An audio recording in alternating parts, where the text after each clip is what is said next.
Good morning students. आज हम लोग कवर करेंगे एक टॉपिक है derivative of arc length in Cartesian coordinate. ये कार्टेशियन कोऑर्डिनेट क्या चीज़ होता है? यदि कोई कोऑर्डिनेट को हम लोग एक्स कोमा वाई के टर्म्स में एक्सप्रेस करते हैं तो उसको हम लोग क्या बोलते हैं? कार्टेशियन कोऑर्डिनेट बोलते हैं। तो यहाँ पे डेरिवेटिव निकालने वाले हैं हम लोग, डेरिवेटिव ऑफ आर्क लेंथ। तो ये कैसे निकालेंगे? तो एक पॉइंट ले लीजिए, ये हम लोग का कर्व है, वाई इक्वल टू क्या है हम लोग का एफ ऑफ एक्स है, ये कर्व है। अब इसी कर्व पे एक पॉइंट ले लिए हम लोग पी। सपोज इसका कोऑर्डिनेट कितना हम लोग का एक्स कोमा वाई। तो एक्स कोमा वाई का क्या मतलब हो गया? यहाँ से इस पर परपेंडिकुलर ड्रॉ करते हैं एक्स एक्सिस पे। तो ओरिजिन से जहाँ पे फुट ऑफ द परपेंडिकुलर होगा उसका लेंथ कितना हो जाएगा? एक्स हो जाएगा। और इस पॉइंट से foot of perpendicular on x axis उसका लेंथ कितना हो जाएगा हम लोग का? वाई। ठीक है। तो arc derivative of arc length निकालने के लिए एक पॉइंट लेंगे जो क्या होगा हम लोग का वेरी क्लोजेस्ट टू पी होगा। उस पॉइंट को हम लोग क्यू से रिप्रेजेंट कर रहे हैं। हम इससे भी परपेंडिकुलर ड्रॉ करेंगे एक्स एक्सिस पे। ठीक है। तो ये जो हम लोग का कॉर्ड जॉइनिंग हम लोग का है, कॉर्ड जॉइनिंग है, इसको हम जब एक्सटेंड करेंगे अप टू एक्स एक्सिस, इसका जो एंगल होगा एक्स एक्सिस के साथ में वो क्या हो जाएगा? थीटा हो जाएगा। यहाँ पे परपेंडिकुलर ड्रॉ कर दीजिए, इसको आर मान लेते हैं। अब बताइए, यदि पी और क्यू क्या है? Very closest to each other है। पी और क्यू क्या है?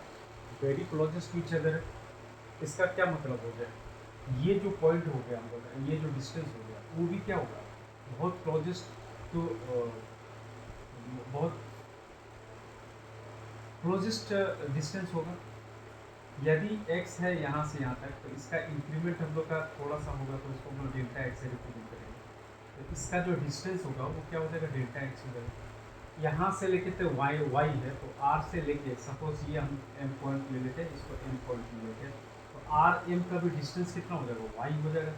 और चूंकि p और q क्या वेरी क्लोजेस्ट पॉइंट है हम लोग का, ठीक है, तो ये हम लोग का स्मॉल डिस्टेंस होगा। तो y में थोड़ा सा इंक्रीमेंट हुआ है, तो उसको हम लोग डेल्टा y से रिप्रेजेंट करेंगे।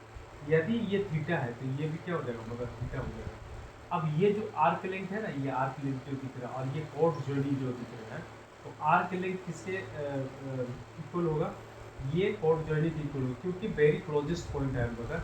यहाँ पे आप दिखाने के लिए हम लोग इसका थोड़ा सा डिस्टेंस दिख रहा है, लेकिन एक्चुअली भी क्या है, यदि ये दोनों बहुत क्लोजेस्ट पॉइंट हो गए तो क्या होगा? एक दूसरे के ऊपर में ये आर्क और ये क्या होगा? कॉर्ड जोड़ी एक दूसरे के ऊपर में कोइंसाइड कर जाएगा। तो हम लोग ये जो आर्क लेंथ है स्मॉल है, पूरा को हम लोग एस से रिप्रेजेंट करते हैं। स्मॉल आर्क लेंथ को हम लोग डेल्टा एस से रिप्रेजेंट करते हैं।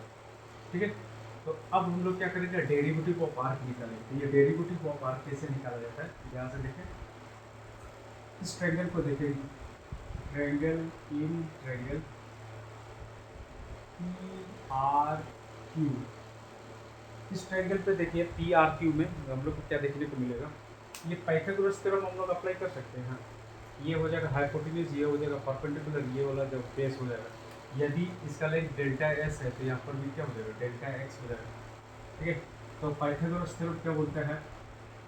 हाइपोटेन्यूज का square is equal to sum of क्या बेस का स्क्वायर और परपेंडिकुलर का स्क्वायर। यहाँ पे लिख सकते हैं डेल्टा एक्स स्क्वायर प्लस क्या लिखेंगे? डेल्टा वाई स्क्वायर लिखेंगे। इसको इक्वेशन नंबर 1 कर दीजिए। हमको डेरिवेटिव चाहिए। ठीक है। तो डेरिवेटिव कैसे निकालेंगे? इसके लिए हम यहाँ पे एक काम करते हैं।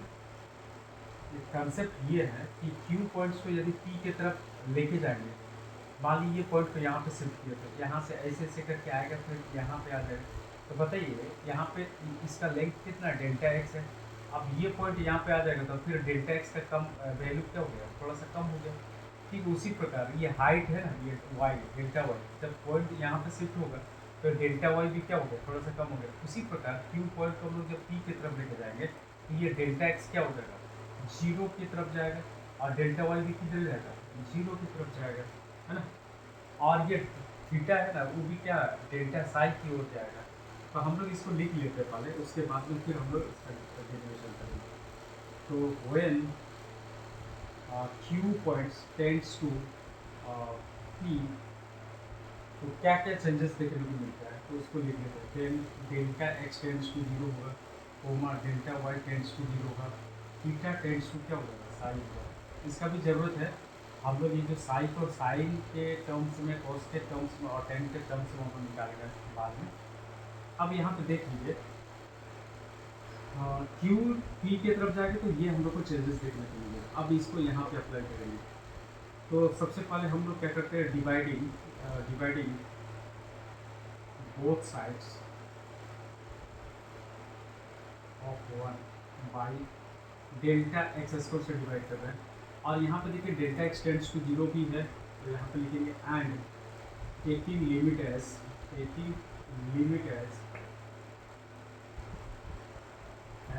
डेल्टा एक्स कितना हो जाएगा टेंड्स टू जीरो।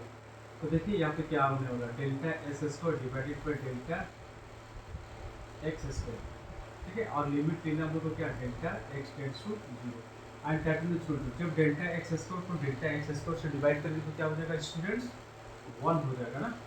और यहाँ पर भी लिमिट लेना पड़ेगा delta x tends to zero, क्योंकि यहाँ पे delta y divided delta y square divided by delta x square होगा। देखिए 11th क्लास में तुम लोग पढ़ चुके हो, ये कंडीशन होता है limit delta x tends to zero delta y divided by delta x. इसका वैल्यू तो हम लोग क्या लिखते हैं, d y divided by d, इसी को डेरिवेटिव बोलते हैं हम लोग, है ना। लिमिट एग्जिस्ट करना चाहिए, लिमिट ऑफ द फंक्शन हम लोग का। देखिए 11th क्लास में फर्स्ट प्रिंसिपल का कंसेप्ट है ये। तो हम लोग का इस तरह का सिचुएशन रहता है तो उसको हम लोग सिंपली लिखते हैं d y divided d x, है ना। और इसी को हम लोग क्या बोलते हैं, डेरिवेटिव बोलते हैं, ठीक है। यहाँ पर डेरिवेटिव को पार्क लेके भी निकाला, तो यहाँ पे देखिए delta x tends to zero, यहाँ पर डेल्टा एक्स दिया हुआ है, ठीक है। तो हम लोग इसको क्या लिख सकते हो कि यहाँ पे स्क्वायर है तो del s divided by del x d x का होल स्क्वायर लिख सकते हैं इसको, and that will equal to one plus इसको लिख सकते हैं d y divided by D x का होल स्क्वायर।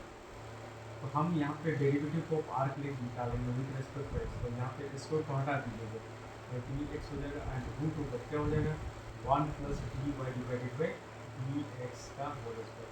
देखिए स्टूडेंट्स लोग यहाँ से क्या पता चला मेरे को, यदि डेरिवेटिव निकालना है एस का, है ना, आर का डेरिवेटिव निकालना विद रिस्पेक्ट टू एक्स, तो आपको d y divided by D x निकालना है। ये जो हम लोग का दिया है ना curve y is to f of x, तो इसी को डिफ्रेंशिएट करके हम लोग क्या निकालेंगे, d y divided by D x, ठीक है। इसका वैल्यू को पुट कर देंगे, फिर डेरिवेटिव को पार्ट में निकल जाएगा। क्लियर हुआ।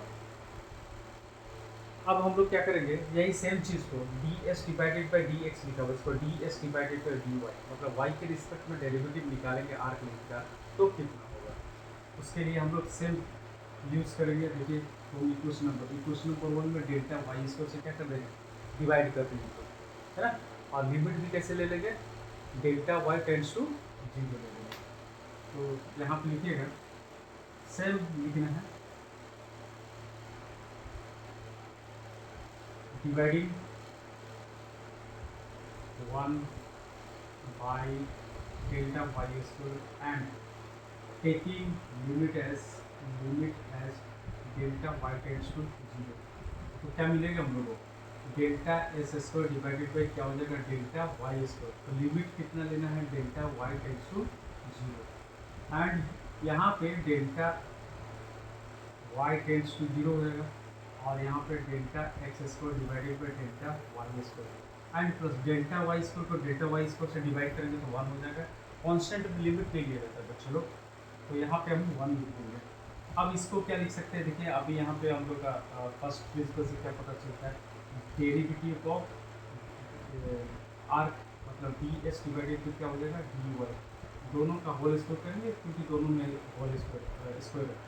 तो यहाँ पर हम लोग लिख सकते हैं d x divided by D y का होल स्क्वायर हो जाएगा एंड प्लस वन, तो d s divided by D Y, तो ये हो गया डेरिवेटिव ऑफ आर का विथ रिस्पेक्ट टू क्या हो गया वाई, तो वन को पहले लिख दीजिए और यहाँ पर लिखेंगे d x divided by D y, इसका होल स्क्वायर लिखेंगे और इसका रूट लगा देंगे क्योंकि ये स्क्वायर पूरे की जगह को लिखा है। तो ये हो गया हम लोग का derivative of R with respect to क्या Y.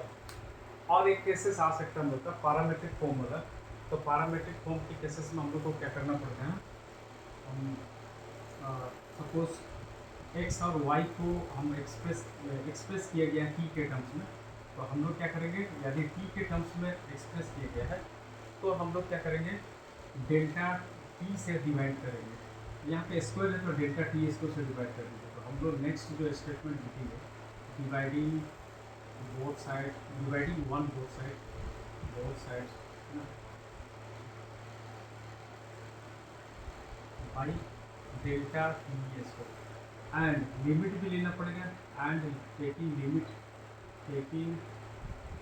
Limit as delta t tends to zero, delta t tends to zero. देखिए क्या मिलता है हम लोग को, तो लिमिट हम लोग का क्या है, delta t tends to zero है, delta s square divided by delta t square that will equal to delta x square divided by delta t square, and यहाँ पर भी लिमिट लेना है स्टूडेंट्स, तो डेल्टा टी टेंड्स टू क्या हो जाएगा zero, and plus limit delta t tends to क्या हो जाएगा zero, delta y square divided by delta t square, ऐसा आएगा। तो इसको हम क्या लिख सकते हैं, derivative d s divided by d t का होल स्क्वायर, और इसको क्या लिख सकते हैं हम लोग बच्चे लोग, d x divided by d t का whole square and plus d y divided by d t का होल स्क्वायर। अब हमको निकालना है डेरिवेटिव को part with respect to t, तो d s divided by d t that will equal to क्या लिखेंगे यहाँ पे, D x divided by d t का होल स्क्वायर एंड प्लस क्या हो जाएगा, d y divided by d t का होल स्क्वायर। ठीक है, तो ये पैरामीट्रिक के केसेस में हम लोग ये फार्मूला यूज करेंगे। तो मेरे ख्याल से आप लोग को समझ में आ गया होगा कि हम लोग ये जो आर्क है हम लोग का, उसका डेरिवेटिव निकालना है एक्स के रिस्पेक्ट में या वाई के रिस्पेक्ट में या टी के रिस्पेक्ट में निकालना है, तो हम लोग इस तरह से निकालेंगे। ठीक है, तो कुछ क्वेश्चंस हम लोग लेते हैं, कुछ क्वेश्चंस को लेके हम लोग इस डेरिवेटिव ऑफ आर्क टॉपिक को ख़त्म करेंगे। ठीक है, तो कुछ क्वेश्चंस ले लिया जाए, तो मिटा देते हैं इसको।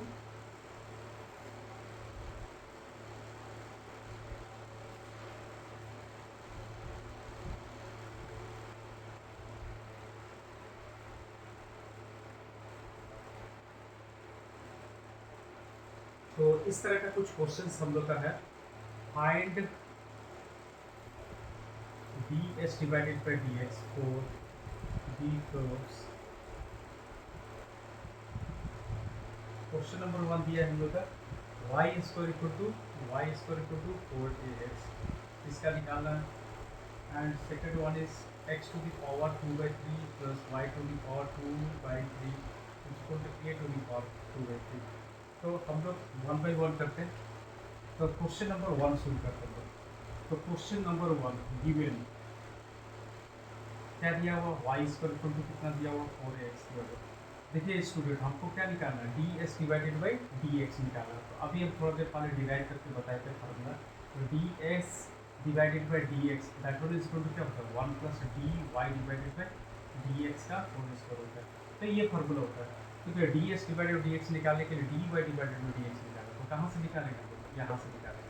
सपोज इसकी क्वेश्चन नंबर 1 करते हैं, तो यहाँ पे लिखिए डिफ्रेंशिएटिंग है ना, differentiating 1 with respect to x, तो इसका क्या वैल्यू हो जाएगा, 2y, फिर y को हम लोग x के रिस्पेक्ट में डिफ्रेंशिएट करेंगे dy, तो यहाँ पे हो जाएगा 4a, then dy divided by dx equal क्या हो जाएगा 4a डिवाइडेड बाई 2y, 2 जब 4 ये कैंसिल हो गया, तो finally 2a divided by y आ जाएगा। ठीक है, अब हम लोग यहाँ पे फार्मूला दिया हुआ है, ठीक है ना, ds डिवाइडेड बाई dx, तो ds डिवाइडेड बाई dx का वैल्यू कैसे निकालेंगे, तो सब निकल गया लगभग, dy डिवाइडेड बाई dx का वैल्यू निकल गया। तो so d s divided by D x that is equal to root over, value put करते हैं ना students, d y divided by D x है, d Y by D x का value देखिए यहाँ पर 2a डिवाइडेड बाई वाई दिया हुआ, उसी का होल स्क्वायर कर देंगे, होल स्क्वायर करेंगे तो 4a स्क्वायर डिवाइडेड बाई क्या आ जाएगा y square, and that is equal to क्या हो जाएगा वाई स्क्वायर प्लस क्या हो गया 4a square divided by y square. तो एक काम करते हैं हम लोग, यहाँ पे वाई स्क्वायर का वैल्यू देखिए इक्वेशन नंबर 1 से क्या लिख सकते हैं, 4ax प्लस क्या हो गया 4a square and divided by यहाँ पर भी हम लोग लिख सकते हैं 4ax। तो एक काम कर सकते हैं, यहाँ से 4a कॉमन लेते हैं, 4a को कॉमन ले लेते हैं, यहाँ पे x प्लस a आ जाएगा और यहाँ पर 4ax है, तो ये 4a कैंसिल हो जाएगा, तो फाइनली हम लोग के पास में बचेगा कितना x plus a divided by x। तो यही है हम लोग का derivative of arc with respect to क्या एक्स। ठीक है, तो इस तरह से हम लोग क्या करते हैं डेरिवेटिव ऑफ आर्क निकालते हैं। उसी प्रकार मान लिया यहाँ पे निकालना पड़ता है ये D x divided by D Y, तो हम लोग क्या करते हैं यहाँ पे D x divided by D Y निकालते हैं, उसके बाद में हम लोग पुट कर देते हैं। ठीक है, तो इस तरह से डेरिवेटिव ऑफ आर्क का टॉपिक तो हम लोग कवर किए एंड आई होप आप लोग को समझ में आ गया होगा। ये आप लोग के लिए होमवर्क है, इसको बनाइएगा आप लोग। ठीक है, ठीक उसी प्रकार से बनाना है, यहाँ पर D Y by D x निकालना है, किसी क्वेश्चन से वैल्यू को पुट कर देना है, फिर finally D x divided by D x answer आता है। ठीक है स्टूडेंट्स, नेक्स्ट वीडियो में हम लोग टेंजेंट का और एक्स एक्सिस के बीच का एंगल जो साई होता है उसको हम लोग साई साई के टर्म्स में कॉस साई होगा तो कितना होगा और टेन साई इसको भी कितना होगा उसको कवर करेंगे। ठीक है, वो भी बहुत इंपॉर्टेंट टॉपिक है, समझ गए। तो आज के लिए इतना ही, नेक्स्ट टॉपिक पे हम लोग फिर से मिलते हैं। Thank you.